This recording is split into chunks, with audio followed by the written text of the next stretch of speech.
Okay. Sorry. New setup, new car. So until I figure out a way to hang this and set it up, I'm just kind of propping it for a temporary thing. It's kind of a quick video reply to some comments on my most recent video on assaults. Um, yeah, it's absolutely a thing. Verbally assault, you're gonna get it all every day, but you're gonna get physically assaulted. It's gonna be a rare. I don't want to make it sound like that's every week, every shift, or anything like that. Maybe even like not even once a year. It depends. Some people never get assaulted. Like I said, I don't think it was. I think I said it's like 70%, something like that. I think I think it's higher than that. But again, my videos are all from a bedside scenario. Wedge pressure, and a long-time subscriber was saying, I've never been assaulted. I was like, what? You work in a cath lab, dude. So you're literally saving their life at that moment. They're not going to give you shit. They better not give you shit, right? That's not even like ED. ED, you get crazies, right? But if you're really like you're on the operating table and you just save their life, they're not going to give you shit, right? They're like, oh, that's too many stitches. They're not going to give the doctor any shit. They're not going to give you any shit, But bedside, you're getting shit. You're going to get a lot of shit. These people are kind of, with it, let's say. Some of them are not. Some of them are Karens and Kens. And, the videos you see out there of those crazy people, some of those crazy people end up in the hospital. And guess who gets to take care of them for 12 hours straight and wait on them hand and feet? And literally, you're wiping their butts. Sometimes they give you shit that they don't want their butts wiped. And you're like, your skin's going to break down. I don't care. I'll just sue you later. I've had that. It's, I've had people say, please, I want you to come in and change the channel for me. And I'm like, you push the call button. Why can't you push the channel? I said, no, it's different. Same controller, same type of button. If anything, it's a smaller button. I can't do it. I just can't do it. My hand doesn't have the strength. While they're eating, combing their hair, playing video games. Shit you not. This is a recent occurrence too. So these are the people you're dealing with. Yeah, I got 10 out of 10 pain. And they're laughing. It's what they call it, right? You got to do it. Well, I want more pain meds. Well, you've reached your max. I don't care. I want more. I can't give you more. Yeah, blah, blah. And they start into you.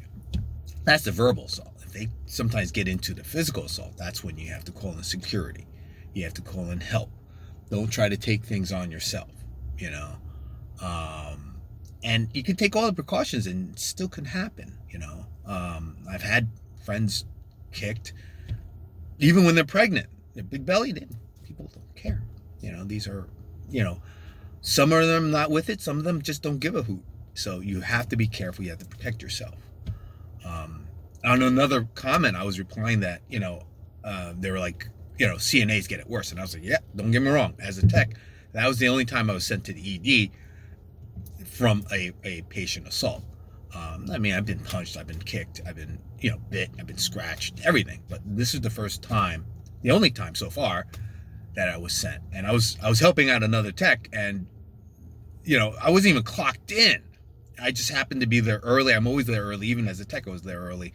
And she needed help. She called out. It wasn't like emergency help. She just said, I need help cleaning this guy. And I said, okay, I'll help you real quick. I couldn't punch him. It was too early, So I said, okay, I'll help you real quick. Cleaning him. I looked away. My fault. Took my eyes off the patient, although I had my hand on one of his hands.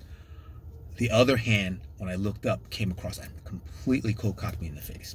Staggered me. I don't know if I let go of his hand or not. Probably did. I took a step back, but she was able to recover it and grab the guy. And she starts yelling out, Ray got hit. Ray got hit. And I'm like, it's okay. It's okay. I was just more embarrassed than anything else. And I looked at the patient. He was like shocked. And now thinking back on it, it was probably not the fact that he got the hit in. Maybe that was part of it. But the next words out of the tech's mouth was probably what set him, he was reacting to was, she goes, Ray got hit. And I'm like, it's okay. And all of a sudden she starts screaming out, Ray's bleeding. And, that's when you start hearing running footsteps. You know, I didn't hear anything in outside. It was just bustling.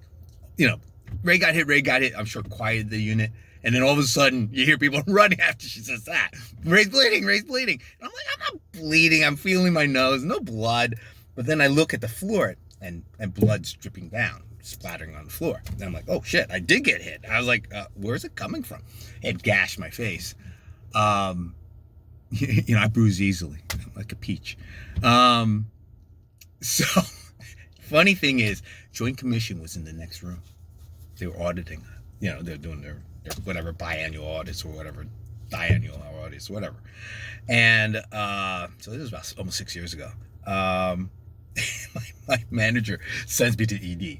Like, she's like, go to ED now. I could hear them as I was leaving because I was like, I'm fine. She's like, no, go. And you could hear the auditor, and there was another patient in the room. It was a semi-private. So they were trying to get the patient out, put that guy in restraints. And the auditor's like, well, why are you putting him in restraints? And my manager's like, because he just assaulted one of my staff. And then, you know, things quieted down at that point. They're like, you know, he's going to the ED right now. You know, that's his blood on the floor. You know, not his. This is my guy's blood on the floor. She was like, she was not too happy, but she was like, you could tell she was biting it back. But, you know, so you're going to get times where you have to be careful. And that was my whole point of the story is, be aware. You have to be aware. Don't go into some place questionable alone. Wait for help, not just for lifts and whatever, but for your personal safety at times. You know, one of the commenters was like, I'm like 5'0", you know, and I said to her, I said, I got friends that are like 4'8" and like 75 pounds. You know, I mean, you know, send them across the room. You know, these guys, especially when they're a little not with it, you know, 90-pound grandmas become the Hulk. You know, because they don't care. They're not saving for tomorrow. They're putting all their efforts to get out, scratch you, gouge your eyes out, bite you.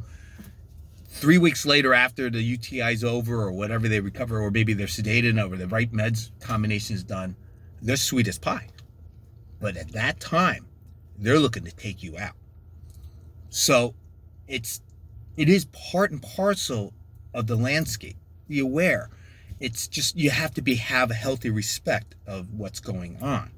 You know, it's like dealing with the dog. You know, you say, oh, the little dog's not going to bite me. Who cares? Yeah, they're the most vicious, right? You have to have a healthy respect of what you're doing. Not to, you know, demean patients to say they're animals. I'm just saying you have to have a healthy respect of what you're doing. Like electricity.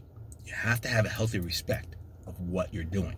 Electricity is a dangerous, you know, dangerous field to be working in. You cannot take your eye off the ball. You know, it can result in serious injury, if not death, right? That's the standard warning sign. Same thing with nursing. Be aware, be careful. Okay, that's all. It was just, you know, just clarifying that scenario, okay? Good luck.